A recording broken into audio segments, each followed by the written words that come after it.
D'accord les gens, bienvenue de retour à la leçon 8 du programme de mentorat ICT de mai 2017 SCT. Minuit 20. Aujourd'hui, nous allons parler du day trading amplifié et du scalping. Cette leçon porte sur la routine quotidienne du day trade ICT. Minuit 27. D'accord, quand il s'agit de day trading ou même de scalping, la première chose que j'aimerais faire est de consulter le calendrier économique pour la prochaine journée de trading ou le jour qui va être tradé. Vous pouvez bien sûr le consulter à la fin de la session de trading précédente, mais en général, vous voulez savoir quels indicateurs économiques seront publiés pendant la journée d'étude ou de trading. Nous avons ici le 30 mai 2017. C'est le calendrier économique pour le mardi 30 mai. Donc, ce que nous cherchons, ce sont les événements d'actualité à impact élevé et moyen pour la journée. Ensuite, ce que je veux faire, c'est regarder les horaires de ces publications par rapport aux plages horaires de l'ouverture de Londres et de l'ouverture de New York, car ce sont deux moments de la journée à haut volume. Nous voulons donc rechercher les événements d'actualité qui pourraient se produire pendant ces périodes respectives. Pendant la séance de Londres, nous recherchons la formation du point haut ou bas de la journée, généralement sous l'effet de la manipulation. Avec cette manipulation, nous savons que généralement, elle sera liée à une publication d'actualités économiques ou à une injection de volatilité basée sur ce que nous voyons en termes d'impact élevé ou moyen. Vous voulez chercher des paires lors de la séance de Londres ou de la séance de New York qui auront un événement d'actualité à impact moyen ou élevé. Dans ce cas, nous avons un événement d'actualité à impact moyen pour l'euro-dollar à 3 heures du matin, le mardi, c'est l'indice flash espagnol des CPI. Il est prévu à 3 heures du matin le mardi, donc nous serons à l'affût d'une manipulation à cette heure-là, qui correspond au cœur de la plage horaire d'ouverture de Londres. Nous savons donc que nous aurons potentiellement une opportunité de day trading ou de scalping vers 3 heures du matin ce jour-là ou lors de notre prochaine session en direct. Compte tenu du fait que nous avons déjà mis en évidence et réduit notre focus à une paire particulière, l'euro-dollar, le mardi, nous connaissons l'heure de la journée à laquelle nous prévoyons de prendre position en fonction du calendrier à 3 heures du matin. Il s'agit d'un événement d'actualité à impact moyen pour l'euro-dollar. Maintenant, nous devons retourner au graphique et chercher une structure concernant cette paire en particulier, mais nous commençons d'abord par l'indice du dollar. D'accord, maintenant nous regardons l'indice du dollar. Il s'agit du graphique quotidien, et la première chose que nous allons faire, c'est regarder la dernière journée de trading, qui sera ici le vendredi 26 mai 2017.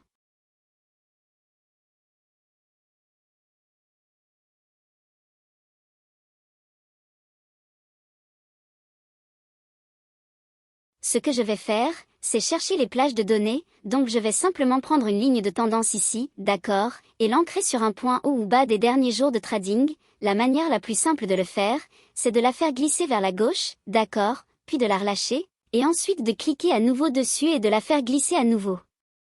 Maintenant, vous remarquerez qu'il y a un nombre à droite du curseur, c'est 37, puis 38, 39. Ce que je vais faire, c'est la faire glisser jusqu'à ce qu'elle affiche 60. Donc, cela me donne une approximation grossière des 60 derniers jours de trading. Maintenant, dans ce cas, cela prendra en compte les dimanches, donc les bougies des dimanches. C'est donc une méthode rapide et approximative pour rechercher les plages de données récentes. Mais si votre plateforme ne tient pas compte des dimanches, vous n'avez pas besoin de tenir compte de cela du tout. Mais pour les besoins de cette présentation, nous avons une plateforme via le compte de démonstration de Forex Ltd qui inclut les bougies des dimanches. Nous devons donc compenser cela. Vous pouvez voir ici que j'ai ajouté une ligne verticale pour chaque dimanche en utilisant la ligne de tendance en remontant sur 60 jours, donc combien de jours de trading avons-nous ici qui sont des dimanches? Nous avons 10 dimanches ici que nous devons déduire car nous ne considérons pas ces données comme fiables.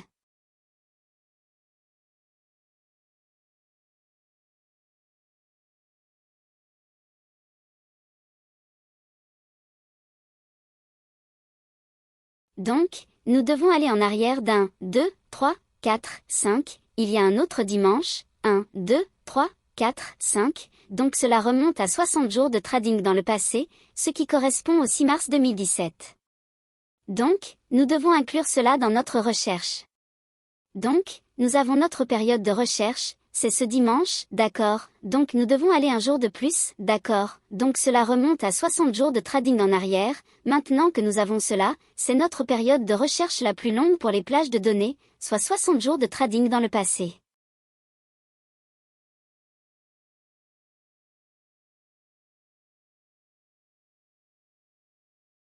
D'accord, donc en utilisant cette méthode, en retirant les dimanches, nous avons nos 60 jours de recherche pour les plages de données, les 40 derniers jours de recherche pour les plages de données et les 20 derniers jours de recherche pour les plages de données.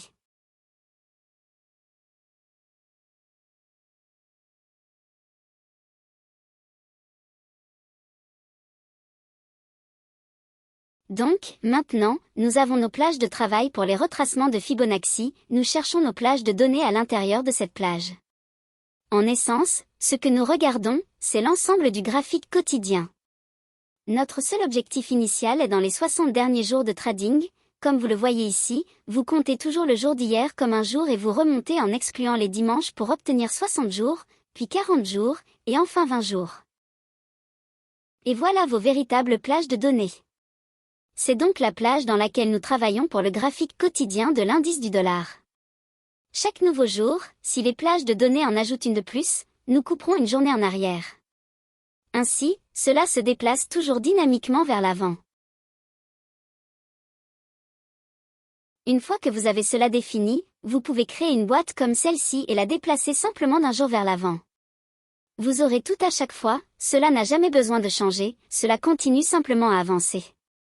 Vous devrez créer une nouvelle boîte pour les 40 jours et les 20 jours respectivement, et en déplaçant ces 3 boîtes en avant, vous aurez toujours la période de recherche correctement calibrée sans bougie pour le dimanche. Maintenant, pour ceux qui n'ont pas de plateforme de trading en direct, lorsque vous décidez finalement par vous-même quand vous voulez passer au trading en direct avec les contenus, si vous décidez de le faire, je ne vous dirai jamais quand le faire, évidemment, c'est à vous de décider, c'est une décision individuelle de votre part.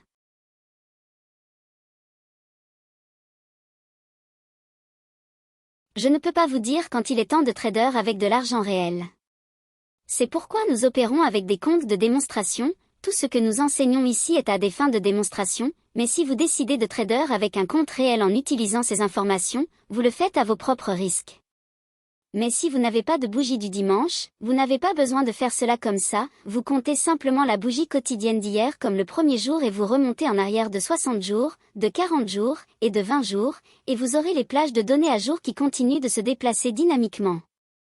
Lorsque nous arrivons à un nouveau trimestre ou tous les 3 mois, nous anticipons un changement de structure du marché, et il y aura donc un changement trimestriel qui aura lieu.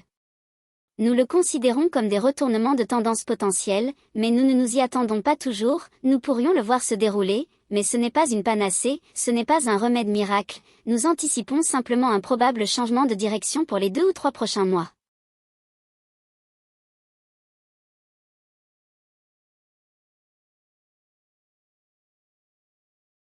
D'accord, maintenant nous pouvons retirer ça. Maintenant, nous avons nos plages de données ici. Avec cela, nous voulons examiner les 20 derniers jours pour trouver nos PD arrêts. D'accord, nous avons ici un point bas et un point haut. Pour le day trading, vous allez opérer dans ces 20 derniers jours la plupart du temps.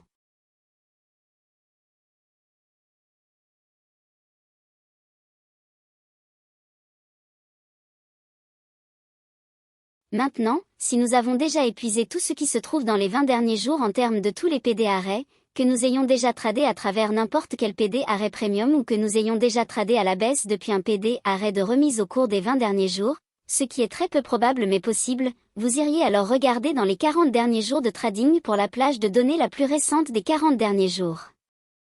Mais dans le day trading et le scalping, vous allez principalement travailler dans la période de recherche des 20 derniers jours, donc nous avons cela défini ici comme le point haut et le point bas, et vous m'avez vu faire cela souvent dans mes vidéos, c'est juste quelque chose que je fais, et ce n'est pas compliqué, tout le monde regarde simplement. Mais nous avons le prix qui évolue ici, et nous avons un bloc d'ordre baissier ici, un seuil moyen, je vais simplement l'estimer à peu près ici, donc vous avez cela sur votre graphique. Et au-dessus de cela, nous avons un espace avec un point d'arrêt ici, donc ce que je vais faire, c'est que je vais toujours commencer par le plus bas, surtout avec un point d'arrêt, car il prend le pas sur tout le reste.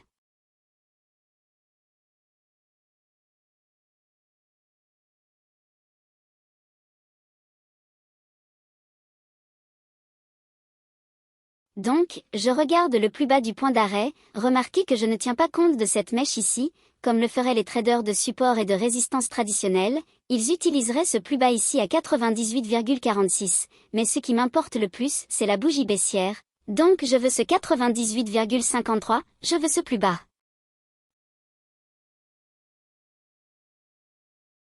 Donc, je l'aurai sur mon graphique, puis nous avons aussi ce niveau ici, qui fait partie de la ligne courte, donc je n'ai pas à faire d'ajustement de longueur.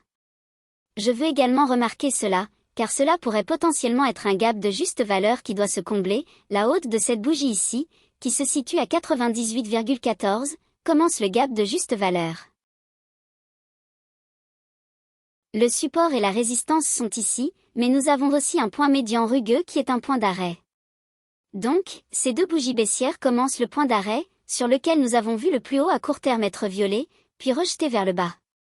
Nous savons donc qu'il y a probablement une raison de vouloir atténuer quelque chose ici, même s'il s'agit d'un petit retracement, nous devons garder à l'esprit que cela pourrait être un point de résistance potentiel pour le prix à la hausse. Et nous avons aussi un petit gap de juste valeur ici, que nous allons délimiter, et encore une fois, c'est sur un graphique quotidien, donc nous aurons plusieurs niveaux ici qui seront visibles.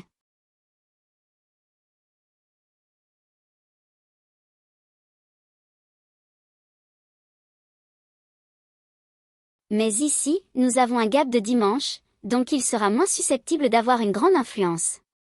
Donc, alors que nous le notons ici, parce que c'est sur une bougie de dimanche, le gap est essentiellement jusqu'ici, d'accord, et nous allons utiliser le plus bas de la dernière bougie à la hausse comme point d'ancrage.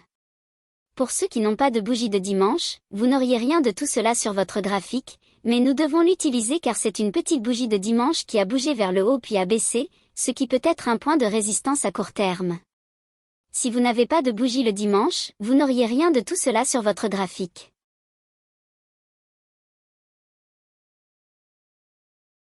Revenons ici, c'est le dernier bloc d'ordre baissier, qui se situe près de la clôture. Nous attendons le mouvement à la baisse, que la clôture basse se trouve dans le gap de juste valeur. Remarquez que nous n'utilisons pas celui-ci, d'accord, parce qu'il a une clôture à la baisse. Nous voulons voir la dernière clôture à la hausse, c'est là que commence le gap de juste valeur en tant que point de résistance. Donc, nous sommes en bas ici, voici nos niveaux ou PD arrêt à la hausse. Et remarquez que dans les 20 derniers jours, ce que nous faisons, c'est que nous cernons le marché. Sommes-nous dans un marché premium ou un marché à rabais? Eh bien, si c'est la fourchette, le plus haut et le plus bas que ce serait en ce moment si nous regardions le prix, disons qu'il a ouvert ici le dimanche ou très près de la clôture le vendredi, cela constituerait-il un marché premium ou un marché à rabais? Clairement, c'est un marché à rabais, car il est en dessous du niveau des 20 derniers jours. Cela ne signifie pas que nous allons acheter et nous attendre à ce que le dollar monte en flèche, il faut regarder où nous en sommes par rapport au point de référence historique, même si nous remontons de 60 jours de trading. D'accord, nous sommes vraiment bas au cours des 60 derniers jours, des 40 derniers jours et des 20 derniers jours. Donc, du point de vue macro, si nous regardons au-delà des 60 derniers jours de trading, nous avons toujours fait référence à ce creux ici dans les analyses récentes, car il aura de l'influence. Donc, le prix est descendu comme nous nous y attendions, et nous avons vu un petit rebond, donc nous sommes dans un marché à rabais avec de nombreux PD arrêts à la hausse qui pourraient être tradés, tout en conservant le ton baissier de l'indice du dollar quotidien.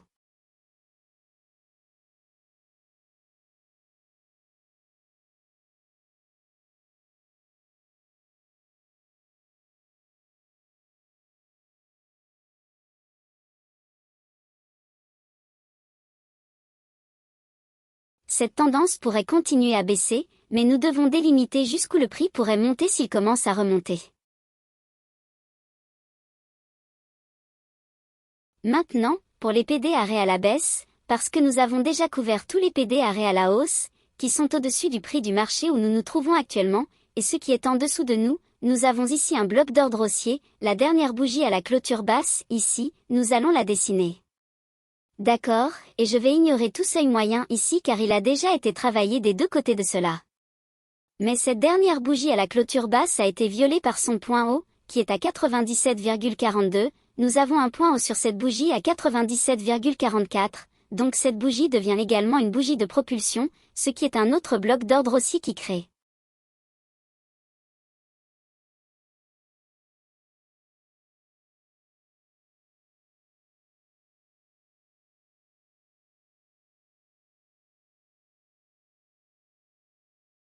Un plus haut plus élevé. J'aimerais les voir un peu plus séparés que ça, mais nous faisons référence à ce niveau également, et nous l'utiliserons à l'avenir, et il a également été validé vendredi par une hausse dépassant le plus haut de cette bougie. Donc, nous avons ce niveau à 97,38, qui est l'ouverture, ou 97,39 dans ce cas, c'est suffisamment proche, nous allons l'utiliser comme point de départ pour un bloc d'ordre haussier à rabais. Donc, maintenant, nous avons tous les PD arrêts pour l'indice du dollar sur les 20 derniers jours. Nous avons également un bloc de rejet ici avec la clôture la plus basse, nous avons donc également cela. Donc, chacun des PD arrêts est maintenant étiqueté ou délimité sur le graphique quotidien. Et maintenant, nous devons examiner quel est le flux d'ordres institutionnels pour ce marché. Nous voyons au cours des 60 derniers jours des bougies à la hausse, qui sont des blocs d'ordre baissier lorsque le prix s'en éloigne, cela est respecté ici. Des bougies à la hausse ici, après un vide, le prix monte droit vers elle, et au cours des 40 derniers jours de trading, cela est respecté, le prix a baissé. Nous avons eu un gap ici, le prix est monté dedans et l'a comblé, puis il a baissé, le prix a cassé les plus bas.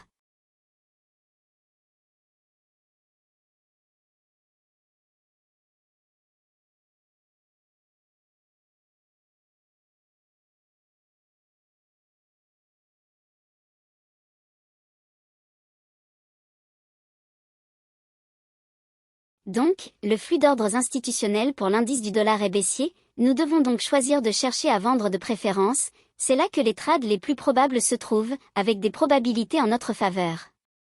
Mais comme nous faisons du day trading, nous pouvons contre-tendre si nous avons les plages de données définies sous forme de rabais.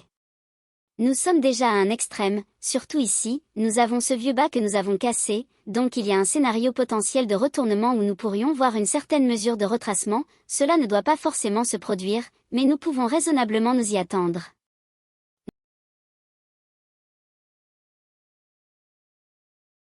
Nous avons vu cette bougie baissière traverser, et nous avons quelques gaps différents ici, et nous avons une dernière bougie à la hausse ici, un petit bloc de rejet juste à la clôture de cette bougie également, que je n'ajouterai pas car cela ferait un niveau de plus sur le graphique, mais vous le prendriez en compte dans vos propres notes. Pour maintenir la propreté du graphique, c'est ce que nous ferions. Maintenant, vous prendriez le même élément et vous l'ajouteriez également au graphique quotidien de l'euro-dollar, et nous allons le faire maintenant.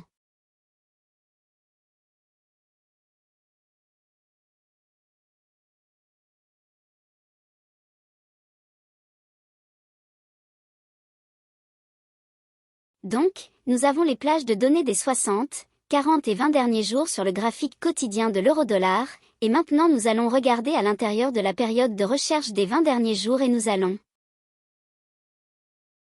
identifier la fourchette, donc nous avons le plus haut des 20 derniers jours ici, et le plus bas des 20 derniers jours ici. D'accord, donc en nous référant aux 20 derniers jours, sommes-nous en premium ou en discount? En nous référant aux 20 derniers jours, nous sommes en premium. Donc, maintenant, nous allons également remonter ici et regarder un plus haut historique, car vous devez avoir une perspective macro. Nous avons négocié au-dessus de cet ancien plus haut, en oubliant la mèche, nous avons négocié au-dessus d'un ancien plus haut, nous sommes dans les 20 derniers jours de cette fourchette, nous sommes en premium. Donc maintenant, nous allons passer en revue et ajouter toutes les zones de rabais qui seraient en dessous de nous en termes de prix.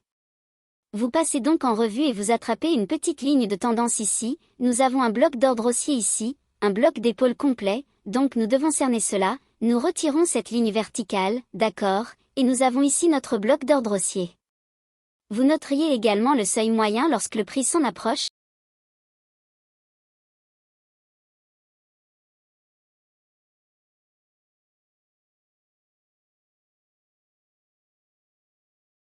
Mais nous allons maintenir les graphiques très propres pour le moment, et nous avons un gap de juste valeur qui commence avec le plus bas de cette bougie jusqu'au plus haut de cette bougie. Donc, nous avons notre vide de liquidité ici, le gap de juste valeur se trouve ici, et à l'intérieur de ces 20 derniers jours, nous avons également un ancien plus haut, donc vous devez faire référence à cela. Vous pouvez voir comment, en comprenant les plages de données, cela limite votre focus à ce qui est pertinent à ce moment-là, ce qui est important, les choses auxquelles vous devez vous préoccuper dans ces opérations et concepts, c'est ce qui vous aide à arriver à cela, à penser au prix de manière algorithmique comme le fait EPTA. Et nous avons également un petit gap de juste valeur ici, au cas où le prix reviendrait ici, nous avons cette petite zone ici qui pourrait se remplir, et nous allons simplement l'étendre un peu plus dans le temps.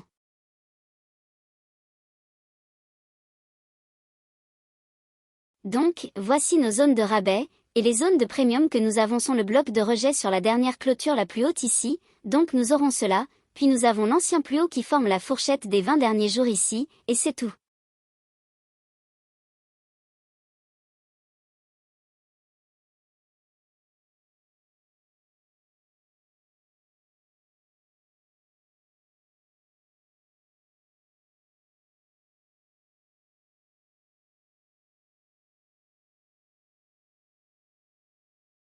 Maintenant, nous descendons simplement sur un graphique en 4 heures, et nous faisons la même chose après avoir identifié ce qui est facile.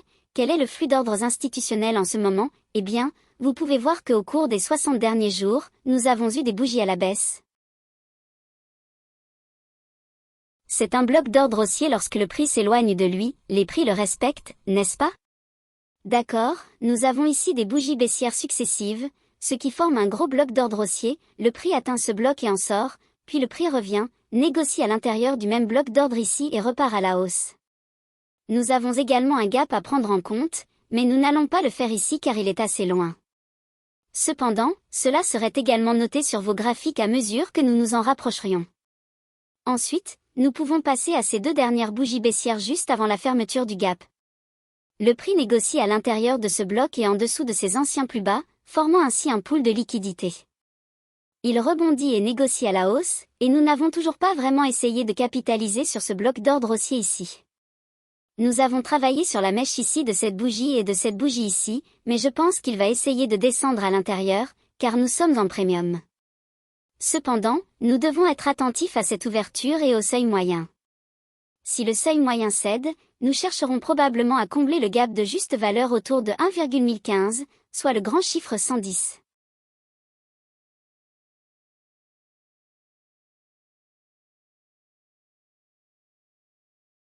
Passons maintenant au graphique en 4 heures.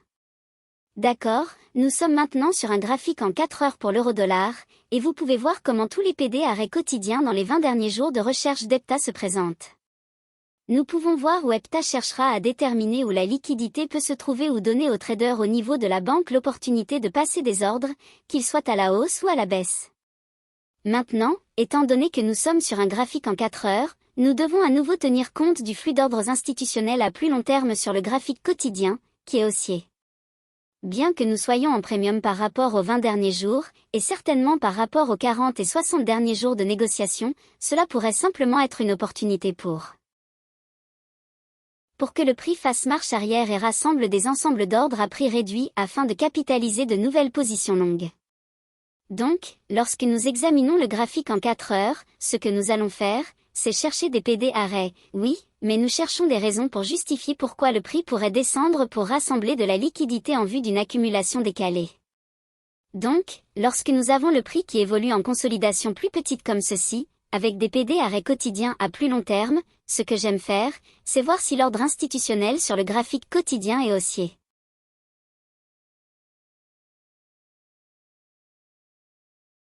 Je veux d'abord argumenter qu'il existe des raisons pour eux de vouloir le faire descendre pour supprimer les stops de vente et accumuler de nouvelles positions longues.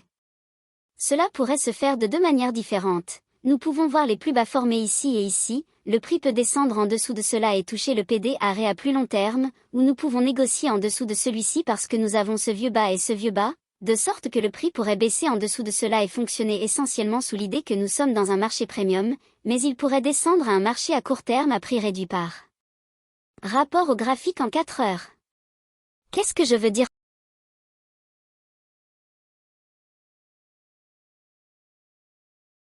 par là? Eh bien, nous avons une autre petite plage ici, de ce bas à ce haut. Donc, si nous la quadrillons avec un Fibonacci, nous avons une entrée optimale dans cette zone, qui serait en dessous de l'équilibre, qui est à prix réduit.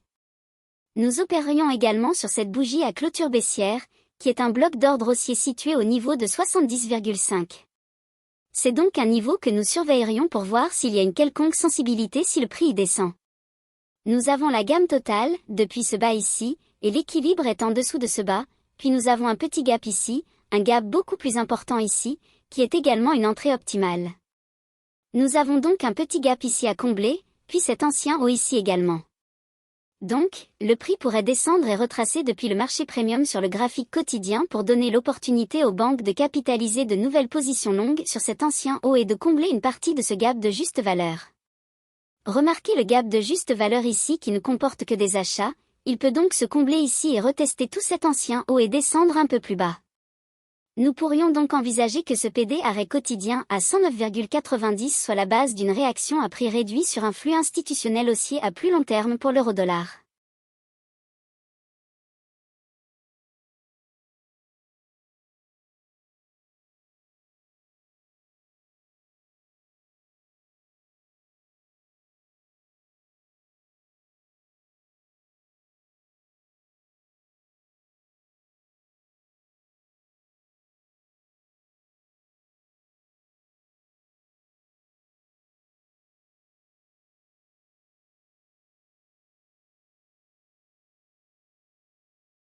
Donc, ce que je veux dire, c'est que si nous cassons ces plus bas ici et que nous descendons en dessous du bloc d'ordre ici, nous irons très probablement à 109,90 ou à cet ancien haut ici, qui se situe à 1,1015.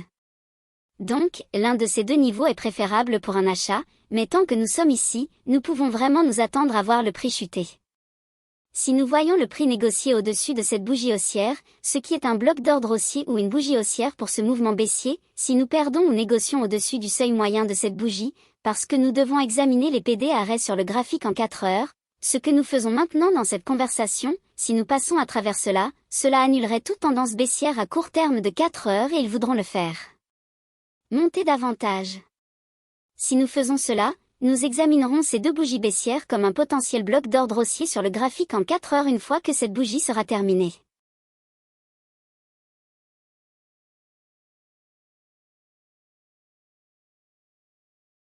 Si nous franchissons cette bougie haussière ou bloc d'ordre baissier dans son intégralité, nous devons alors nous tourner vers ces deux bougies baissières qui deviendront ultérieurement un potentiel bloc d'ordre haussier. Nous pourrions alors examiner l'ouverture de cette bougie à 1,1220 et le sommet à 1,1237, ce qui nous donnerait une fourchette potentielle entre 1,1240 et 1,1220. Nous pourrions envisager cette fourchette. Nous pourrions également examiner un graphique en 60 minutes plus tard, mais voilà comment nous cartographierions deux scénarios. Bien évidemment, nous devons justifier le fait que le flux de commandes institutionnelles à long terme sur le graphique quotidien est haussier. Nous cherchons donc des arguments qui expliqueraient pourquoi, si le prix devait baisser, il voudrait le faire baisser. Eh bien, il pourrait vouloir supprimer des creux égaux, supprimer certains stops, et il pourrait revenir dans ce bloc d'ordre par rapport au graphique en 4 heures. Nous nous référons davantage au graphique quotidien qu'au graphique en 4 heures, donc nous avons ces PD arrêts, qui sont ces anciens creux. Le prix pourrait donc descendre en dessous de cela, et si cela se produit, cet ancien sommet devient un flux. Évidemment, nous obtiendrons plus de détails au fur et à mesure de notre analyse, mais vous commencez à chercher des scénarios pour justifier pourquoi l'argument en faveur de la poursuite du flux de commandes institutionnelles à long terme devrait être valable.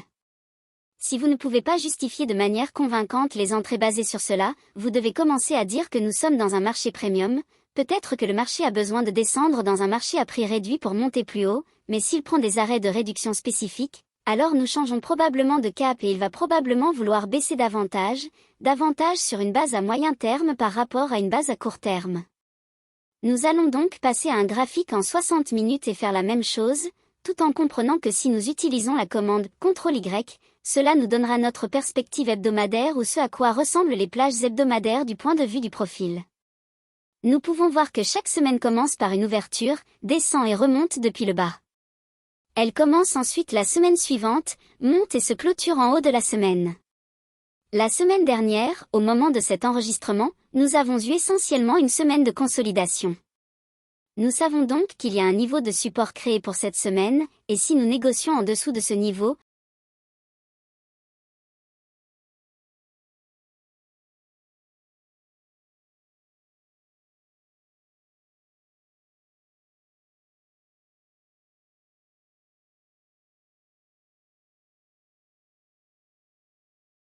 nous avons un bloc d'ordre à surveiller pour un potentiel nouvel achat. Si le prix rebondit là et commence à monter, nous savons que nous pouvons anticiper un flux de commandes institutionnelles à la hausse sur le graphique en 4 heures, et voir si cela est soutenu sur le graphique en 60 minutes. Dans la journée, nous continuons à examiner le marché en cherchant des positions longues, c'est ce pourquoi nous allons commencer à construire des scénarios maintenant sur le graphique en 60 minutes. Commençons par là.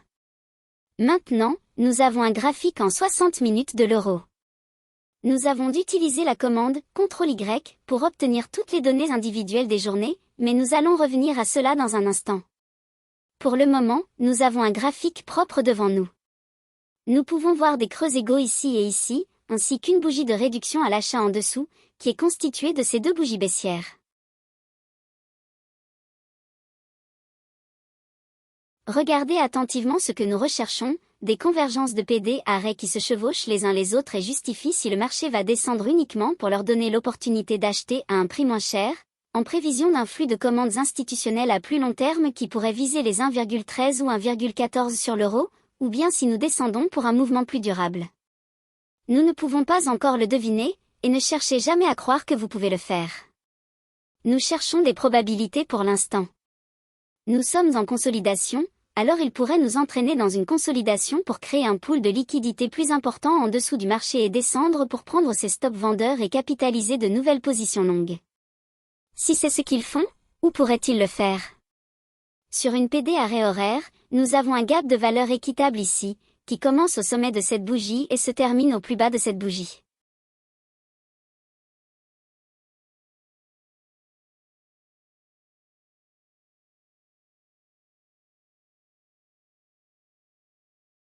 Donc, dans cette zone, nous avons un gap de valeur équitable.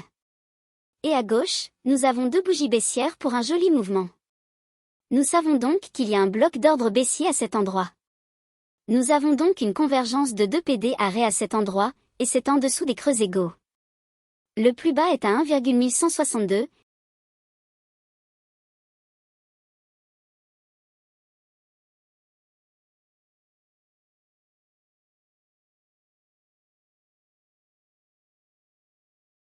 Et ce niveau ici commence en dessous de 1,1136 et le haut de cette bougie en tant que support pour le gap serait à 1,1130.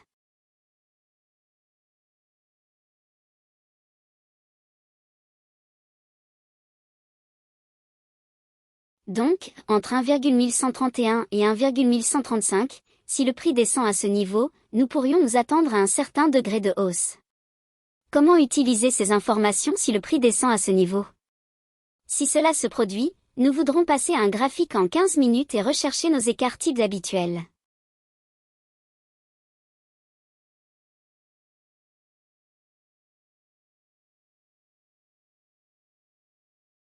Nous voulons utiliser la plage des traders des banques centrales, la plage des traders d'Asie, ainsi que les écarts types d'Asie au-dessus et en dessous du marché, ce qui nous donnera des cibles potentielles à atteindre.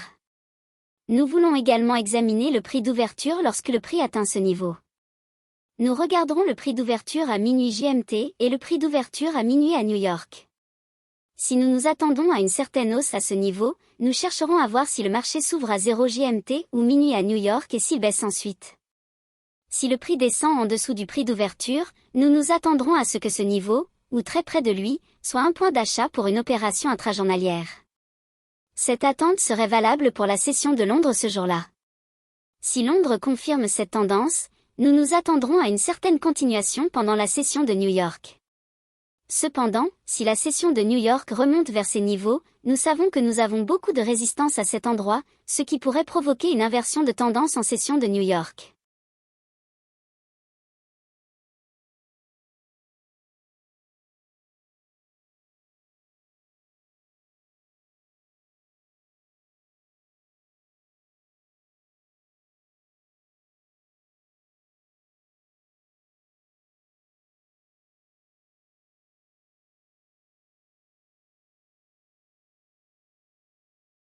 Donc, nous sommes déjà en train de prévoir des scénarios et de construire un plan. Il ne s'agit pas de dire que c'est la seule façon dont cela va se dérouler, car il peut se produire de nombreuses choses différentes. Mais en général, si nous pensons en termes génériques, si nous sommes haussiers ou baissiers, il n'y a que quelques modèles que nous pouvons utiliser en fonction du jour de la semaine où le prix atteint ce niveau. Gardez à l'esprit que si le prix atteint ce niveau le lundi, c'est un jour férié aux États-Unis, donc il est moins probable que je trade, mais pour des fins d'observation, vous pouvez le voir. En revanche, si cela se produit le mardi, lorsque nous reprenons nos séances en direct, ce sera le jour suivant le jour férié, et si le prix descend à ce niveau, nous pouvons raisonnablement nous attendre à une baisse à l'ouverture, suivie d'une montée, au moins pour la session de Londres, pour un scalp. Ensuite, pour la session de New York, nous chercherons à voir s'il y a des signes que le prix monte jusqu'à ce niveau et s'il monte au-delà. Si c'est le cas, cela signifie que cette baisse initiale était destinée à éliminer les stop vendeurs en dessous de ce niveau, puis que le flux de commandes institutionnelles passera de nouveau à la hausse depuis le point de vue quotidien, et nous devrons alors changer notre perspective et rechercher une continuation à la hausse.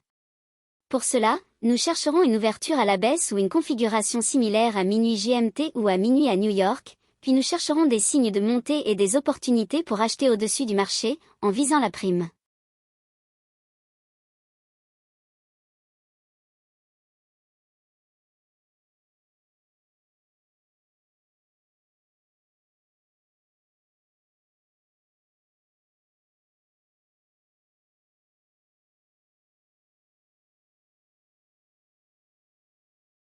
Cependant, si le prix échoue et atteint ce niveau, et que vous essayez d'acheter mais que cela échoue et vous fait sortir de la position, alors vous devez prendre du recul et envisager une perspective à plus long terme en tenant compte de l'impact possible de ces PD, profondeur du marché, quotidien.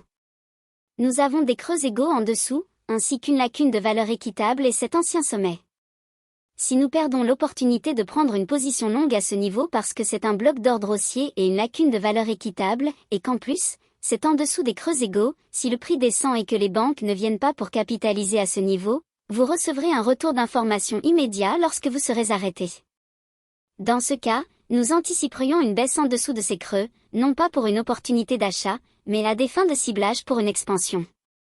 Nous pourrions potentiellement voir une vente à ce niveau en cas d'échec, puis un retour à la valeur équitable, un bloc d'ordre haussier comblé, un vide de liquidité et ensuite une baisse pour atteindre ce niveau, en comblant également cet écart.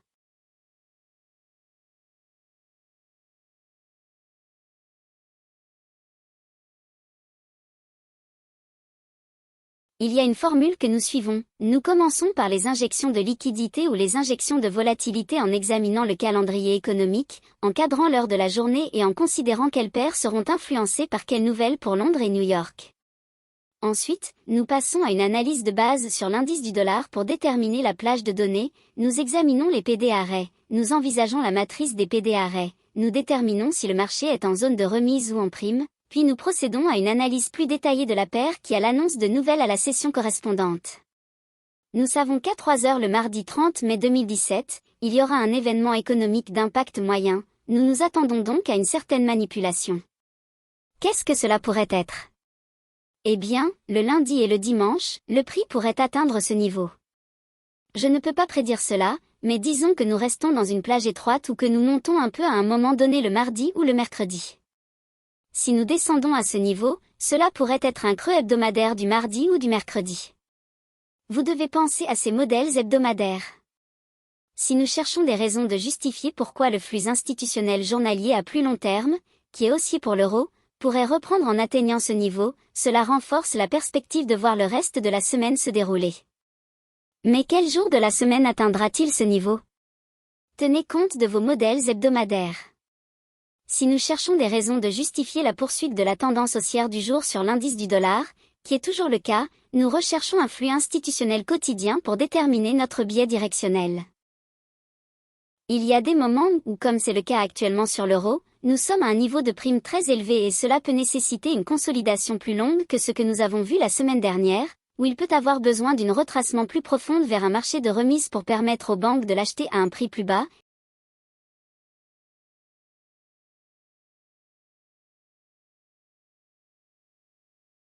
Et aussi pour éliminer les particuliers qui sont déjà longs et qui sont très agressifs pour placer leur stop-loss, peut-être même en dessous de ce niveau. Le marché peut donc descendre, capitaliser sur un ancien sommet, et certaines personnes pourraient considérer cela comme un renversement potentiel à long terme, et cela pourrait très bien l'être. Je n'essaie pas de choisir un sommet sur l'euro, et je l'ai mentionné la semaine dernière lors de nos sessions en direct. Je ne veux pas essayer de choisir un sommet, car le marché montre principalement qu'il veut monter et qu'il est très fort dans le cas de sa tendance haussière sur le quotidien. Nous ne voulons pas lutter contre cela, nous ne voulons pas nous opposer à cela, car il y a d'importants flux de fonds entrant dans cette devise. Si c'est le cas, nous devons justifier les raisons d'entrer en position longue. La routine se résume ainsi, comme vous le voyez ici. Tout ce que nous faisons ici dans cette liste se fait une étape à la fois. Nous le décomposons et nous examinons tous ces éléments.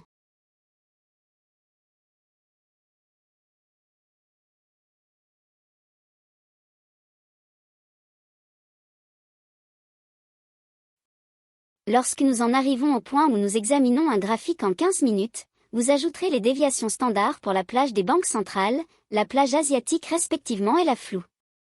En ayant ces déviations et en incorporant également la plage journalière moyenne, s'il y a une convergence de ces déviations standards, de la plage journalière moyenne et d'un PD arrêt sur un graphique en 15 minutes, en 60 minutes ou en 4 heures, alors vous savez qu'il y a une forte probabilité que le prix veuille s'étendre vers ces niveaux respectifs.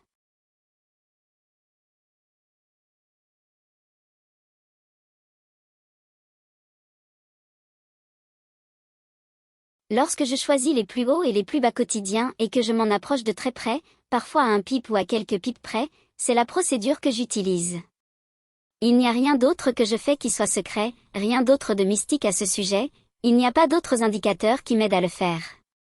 C'est le résultat de l'observation et de l'utilisation des modèles que je vous ai donnés pour la semaine et pour le jour. Si nous savons à quoi nous attendre en termes de scénario, si nous sommes haussiers, il n'y a qu'un nombre limité de modèles hebdomadaires qui définissent la plage de données pour la semaine afin qu'elle soit haussière. Nous recherchons donc des preuves pour étayer ces modèles.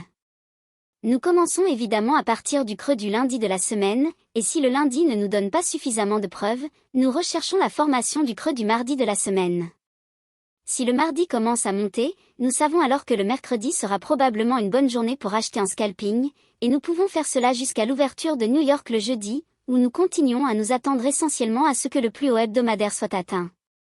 Il ne faut pas nécessairement que cela commence ainsi, mais ce sont les conditions que nous anticipons.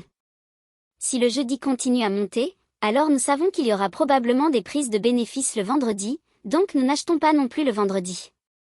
Nous chercherons des opportunités qui créeraient des scénarios de retournement, où les niveaux extrêmes ont déjà été atteints et où nous pourrions avoir des opportunités à l'encontre de la tendance.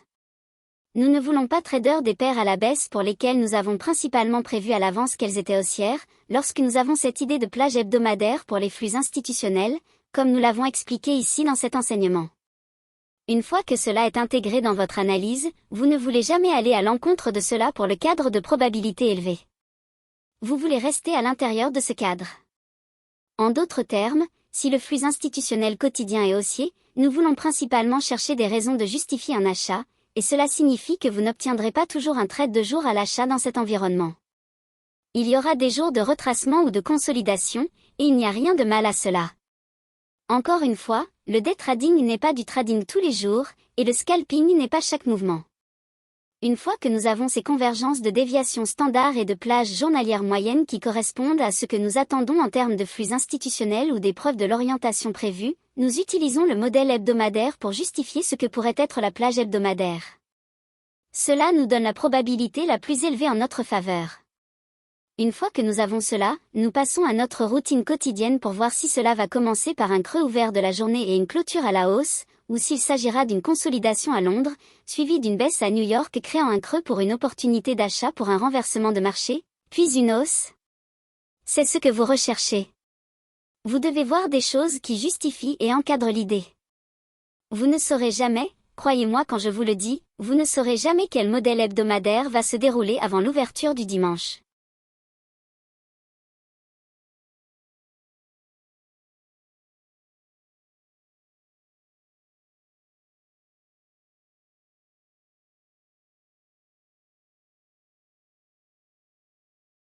Vous savez qu'il y en a quelques-uns que vous attendez, ce qui vous donne un biais dans le cadre de votre probabilité, ce qui vous aide à entraîner votre œil à rechercher ces scénarios à se dérouler, mais plus important encore, cela vous donne le contexte pour encadrer vos trades.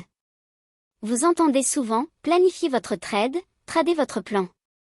Eh bien, si vous ne savez pas ce que cela signifie conceptuellement avec ma méthodologie, cela signifie simplement passer par les notions de sommes-nous haussiers ou baissiers à long terme sur le quotidien.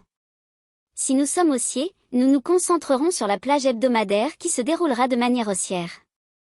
Regardez les modèles hebdomadaires que vous avez fournis les mois précédents et demandez-vous où. Nous cherchons dans quelle mesure chaque jour de la semaine se déroule conformément à ce modèle, même si vous n'obtenez qu'une partie de ce modèle qui se déroule et que vous réalisez un profit, c'est suffisant. Ne cherchez pas à le faire tous les jours. Lorsque nous examinons les scénarios dans la perspective de chaque jour individuel, cherchons-nous des scénarios où la session de Londres est en consolidation, puis la session de New York crée le creux de la journée, ou bien créons-nous le creux dès le début à 0 GMT, ou allons-nous voir le scénario classique d'achat le jour, ou à minuit à New York, nous ouvrons et que les échanges baissent, créant le creux de la journée, puis remontent? Vous ne le savez pas avec certitude.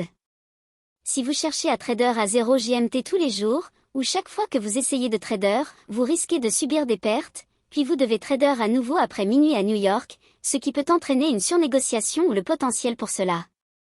Si vous êtes prêt à laisser le marché tranquille et à ne jamais vous soucier de devoir commencer à négocier des 0 GMT, en vous concentrant uniquement sur minuit, c'est principalement ce que j'aime faire. J'utilise cette ouverture à minuit à New York, et si je suis haussier, je veux voir un mouvement en dessous du prix d'ouverture sur une certaine mesure de déviation standard de la plage asiatique, du flou ou de la plage des banques centrales vers un PD arrêt en baisse que je peux voir sur un graphique de 15 minutes, et cela peut également converger avec un PD arrêt quotidien, de 4 heures ou de 60 minutes. En faisant cela, cela m'aide en termes de confiance à déterminer le creux de la journée.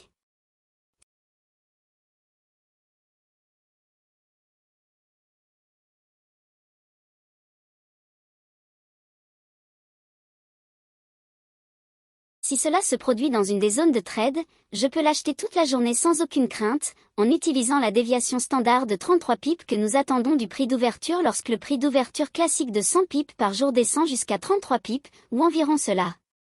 Ce cadre contribue également à construire le modèle de précision, puis nous recherchons ces expansions à la hausse les jours haussiers avec nos déviations standards dans la plage asiatique, la plage des banques centrales et ou le flou, tout en recherchant la convergence avec la plage quotidienne moyenne haute, encore une fois avec une plage premium opposée vue sur un graphique de 15, 60 minutes, de 4 heures ou quotidien.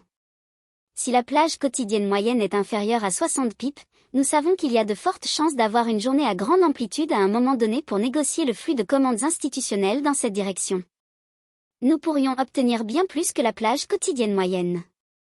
Donc, si la plage quotidienne moyenne est atteinte avant l'ouverture de New York ou à l'ouverture de New York, nous savons que nous avons probablement affaire à une journée très volatile et nous devons laisser une partie de notre position pour que cette journée à grande amplitude se déroule. Elle pourrait aller au-delà de 10h30 ou 11h à la clôture du lundi, et continuer jusqu'à peut-être 1 ou 2 heures du matin. C'est notre routine, c'est ce que nous faisons au quotidien en tant que des traders, en tant que scalpers. Cela nous donne un contexte pour entrer sur le marché et chercher à ce que les choses se déroulent de manière systématique, méthodique, et voici le mot que j'aime utiliser tout le temps, de manière générique. Il y aura toujours des choix que vous devrez faire en tant que trader. Vous devrez choisir de faire une chose plutôt qu'une autre, et cela se fait étape par étape. Vous cherchez à comprendre. Si vous continuez à vous gratter la tête à la recherche de l'unicorne, cela signifie que c'est la configuration parfaite, que c'est ce que vous faites tout le temps et que rien d'autre ne doit être pris en compte. Cependant, ce type de configuration n'existe pas, car il n'y aura jamais de scénario noir et blanc. Nous avons affaire à des probabilités.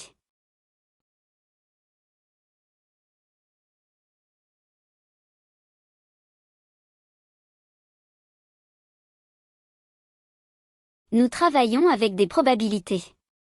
Mais si nous comprenons ces probabilités, ainsi que le contexte et les conditions autour de ces configurations, plus les chances seront de notre côté, et plus nous aurons de chances d'avoir raison.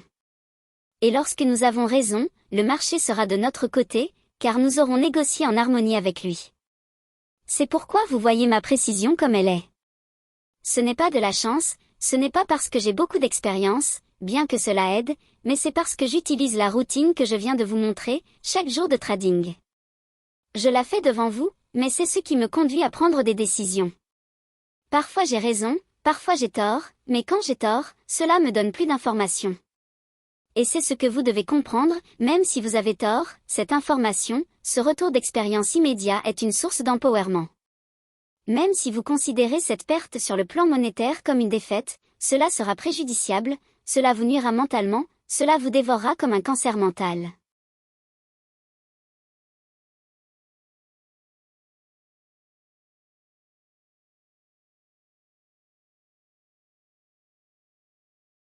Vous ne pourrez pas le supporter parce que votre perspective est celle d'un trader particulier.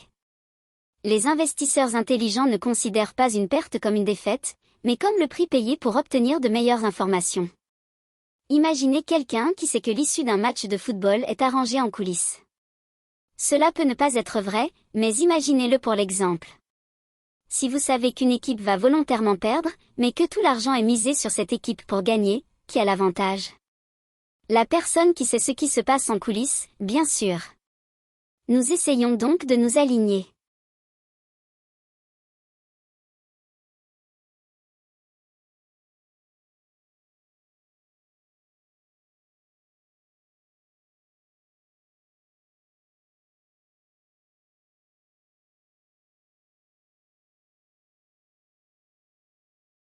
Nous cherchons à nous aligner avec ceux qui ont des informations internes.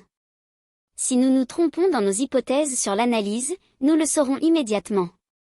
Ils dévoilent leur jeu, ce qui signifie qu'il faut parfois attendre une autre configuration qui n'est peut-être pas immédiatement visible, ou inverser votre idée.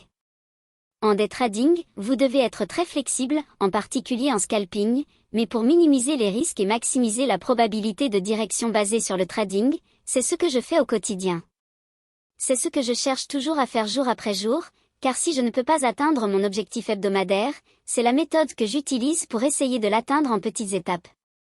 Ce n'est pas parce que je dois absolument l'atteindre, mais s'il reste suffisamment de temps avant la clôture du vendredi, j'utiliserai ces critères pour essayer d'atteindre mon objectif hebdomadaire ou pour atténuer une perte, comme vous l'avez vu cette semaine. J'ai pris une perte et j'ai atténué cette perte en utilisant exactement la même méthode. Cependant, comme je le fais depuis si longtemps, je peux rapidement repérer ces éléments sur le graphique.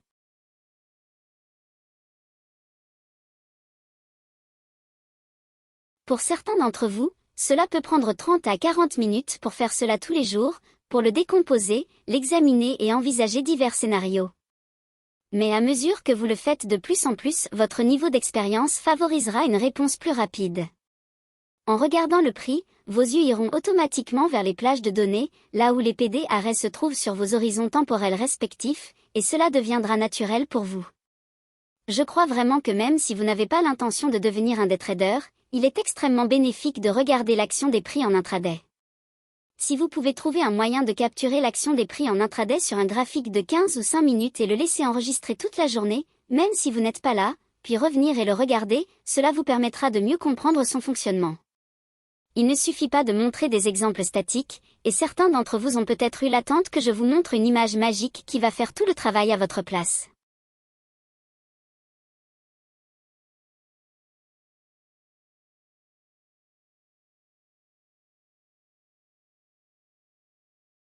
Vous devrez travailler, vous devrez chercher ces éléments, les évaluer et voir s'il y a une opportunité.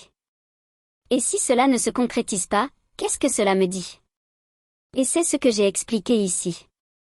Si nous perdons ce niveau, ces creux égaux, je m'attends à un rebond raisonnable ou à des raisons de s'attendre à un rebond à ce niveau, car nous avons observé un bon achat. Nous avons un espace de valeur équitable à cet endroit, donc au minimum, je pense que nous allons probablement essayer d'atteindre ce niveau en tant qu'opportunité pour dégager certains stops. S'il descend en dessous de cela et ne soutient pas le prix, je pense que nous descendrons à cet ancien sommet et à la fermeture de cet espace de valeur équitable. Nous rechercherons donc le niveau de 110,20 à 110,00, fondamentalement. Objectif est deviner ce que cela signifie, plus de 100 pips de potentiel de profit supplémentaire. Une plus grande fourchette de mouvement vaut la peine, appelons cela non pas du profit.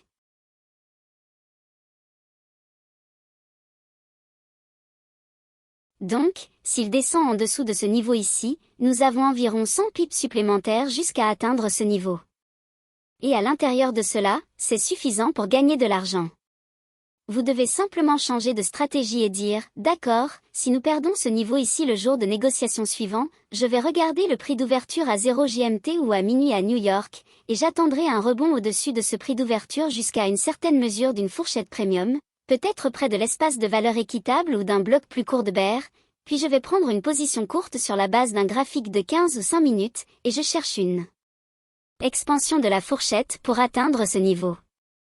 Ensuite, nous devons changer notre perspective et penser que cela pourrait être une opportunité pour que l'ordre institutionnel quotidien à plus long terme reprenne et monte à nouveau. C'est tout ce que nous faisons en tant que scalp trader en tant que day trader. Vous devez être agile, mais les meilleurs trades seront en phase avec l'ordre institutionnel à plus long terme. Si c'est haussier, nous voulons acheter le lundi, le mardi et le mercredi. Si l'ordre institutionnel est baissier, nous voulons vendre à découvert le lundi, le mardi et le mercredi. Si vous suivez ces conditions principales, vous n'aurez pas toujours une journée de trading gagnante à chaque fois, mais vous serez rentable sur le long terme. Vous aurez des journées de trading perdantes, vous connaîtrez peut-être des mois de déclin, mais si vous suivez cela, je vous promets que vous vous améliorerez, mais vous ne pouvez pas être le meilleur dès le départ.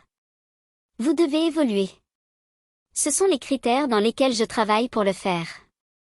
Maintenant, vous avez ma routine quotidienne, comment je la décompose, comment je la mets en œuvre en utilisant les plages de données, les PD arrêts, les templates hebdomadaires que je vous ai fournis, et aussi ce que nous attendons en termes de templates intraday.